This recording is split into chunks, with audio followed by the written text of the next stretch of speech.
What are the two types of stress? Okay, the two types of stress are the one is the one we're almost all familiar with, because when we hear stress, we think pupils dilating, hands shaking, heart beating, oh my goodness, or really upset, you're stuck in traffic, something is really bothering you, you're angry, you're having the fight or flight response that, that phrase gets thrown around a lot. And in those circumstances, it's very important that people take control of their mind and their body in a way that allows themselves to calm down, to reduce the so-called stress response. And we can talk about tools to do that are very concrete and that are very reliable.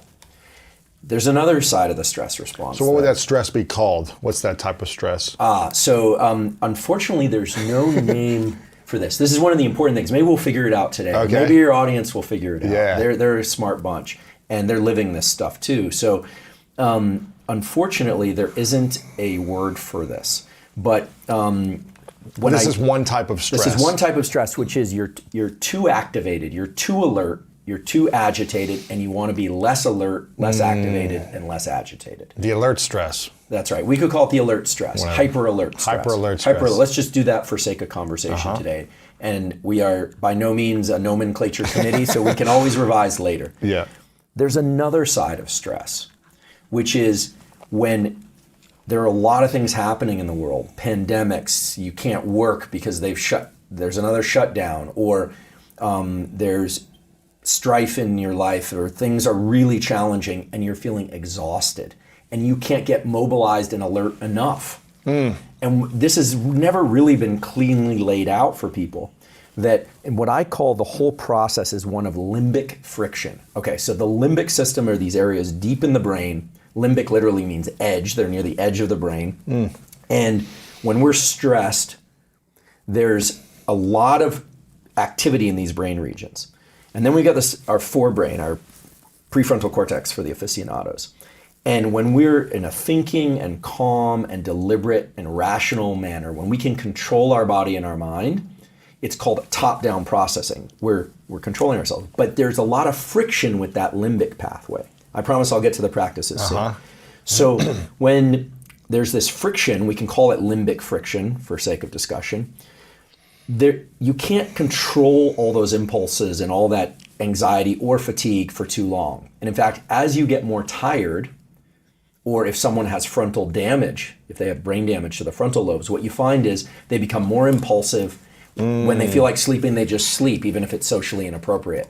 When they feel like yelling or screaming or swearing, they just do that.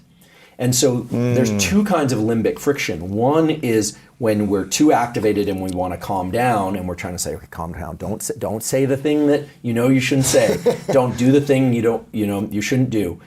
And then there's the other kind of limbic friction, which is the world is happening really fast and we feel buried, we're overwhelmed, and we need to get more activated. We need more energy. We need more energy. We need to be able to lean into life, and we're feeling overwhelmed. What's that called? Well, we should come up with a name now. So that would be exhaustion stress, or overwhelm stress, or overwhelm stress. Or now a lot of people start giving these names to things that sound almost like clinical syndromes, which sometimes they are, but they'll say things like adrenal burnout, which actually doesn't exist.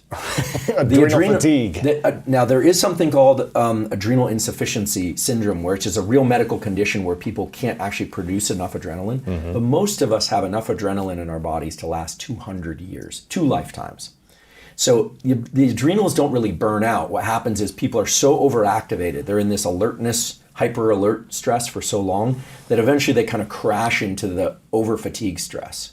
Okay. So one turns into the other one. Right. So the first thing for anyone trying to navigate stress, and then we'll talk about trauma, is to understand what kind of stress they're dealing with. Are you exhausted and having a hard time getting your energy up? Or is your energy too high and you're having a hard time getting your energy down? Because the solutions to those are often quite different.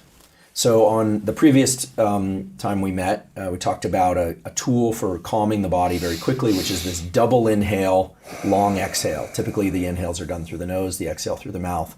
So the physiological sigh, which was discovered by scientists in the 30s, and then Jack Feldman's group at UCLA has really identified the underlying brain circuits, and then my lab is now looking at this stuff in humans in a kind of more clinical setting.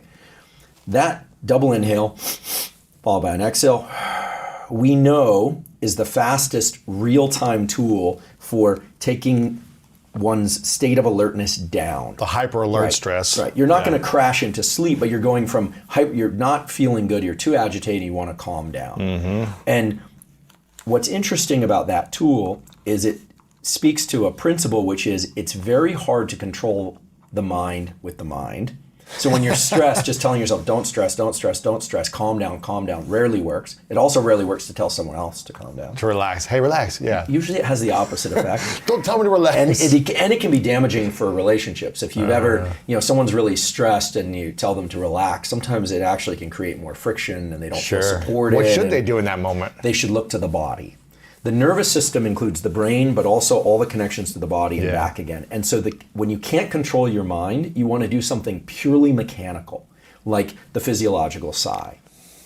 Because that, once you take control of the body in that way, then the mind starts to fall under the umbrella of this top-down control again.